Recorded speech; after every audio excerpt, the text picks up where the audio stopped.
Assalamualaikum warahmatullahi wabarakatuh. Waalaikumsalam. Perkenalkan, saya perawat Alwari yang dinas pada pagi hari ini. Kali ini saya akan melakukan tindakan yaitu perawatan luka orif dan oref pada Bapak ya Pak ya. Di mana perawatan ini bertujuan untuk mendeteksi terjadinya komplikasi secara dini dan mencegah terjadinya potensial komplikasi pada luka Bapak. Waktunya 5 sampai 10 menit ke depan. Apakah Bapak bersedia? Ya. Sebelum itu saya buka dulu ya Pak ya, perban dan skincare-nya. Saya buka Pak. Baik, tindakan yang pertama yang kita lakukan yaitu adalah kita cek apakah ada resiko komplikasi.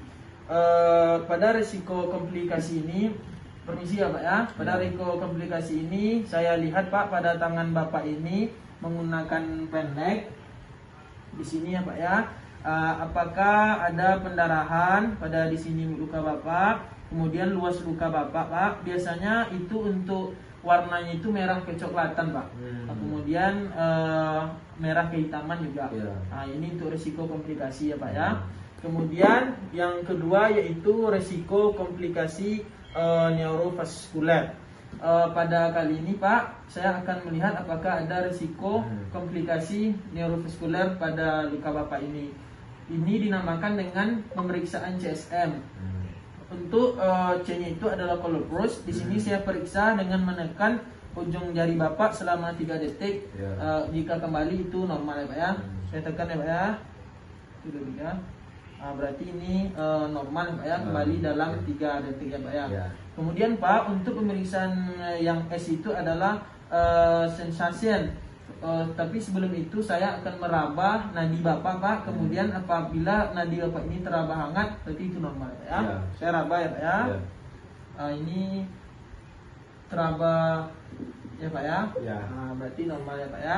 Kemudian selanjutnya Pak, sensation ini saya akan menanyakan kepada Bapak, ini terasa kebas atau tidak? Ini terasa kebas atau tidak Pak? Tidak terasa kebas Pak ya. Berarti ini normal ya Pak ya. Kemudian untuk M-nya itu adalah move Pak. Pada luka Bapak ini Bapak bisa melakukan sedikit pergerakan tangan. Ya seperti itu Pak, pergerakan tangan. Kemudian untuk pemeriksaan ini Pak ada 8 jam. Pertama bisa kita lakukan 4 jam sekali. Kemudian dalam 24 jam itu bisa 2 jam sekali. Kemudian dalam 44 jam itu bisa 4 jam sekali Pak. Kemudian yang ketiga yaitu ada compartment syndrome. Compartment syndrome ini merupakan bentuk khusus dari neovascular compartment terjadi karena adanya rongga yang menyebabkan darah masuk ke dalam jaringan ini Pak. Kemudian nanti terjadi penekanan cairan seperti itu. Kemudian tanda-tanda khususnya yang pertama itu apakah Bapak merasakan sakit? Tidak merasakan sakit ya. Kemudian apakah Bapak merasakan denyut yang tidak ada henti? Tidak Pak ya, berarti ini normal. Kemudian jika Bapak merasakan itu semua Pak, jika Bapak minum obat analgesik itu juga tidak bisa dikendalikan ya Pak ya. Itu tanda-tandanya. Kemudian apakah ini terjadi pembengkakan? Sini ya Pak ya. Kemudian yang paling parah itu bisa terjadi kelumpuhan ya Pak ya. Untuk pencegahannya itu bisa kita lakukan dengan fisiotomi atau pengikisan jaringan pada otot. Kemudian yang keempat yaitu adalah resiko komplikasi lecet ataupun lesi.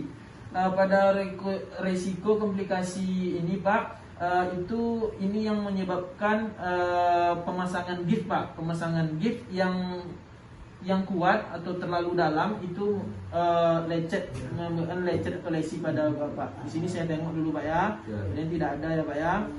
Kemudian pemasangan untuk mencegahnya itu bisa kita lakukan dengan cara drainase ya Pak ya pada luka Bapak ini, dengan melakukan pemasangan gips yang tidak dapat melukai tubuh Bapak.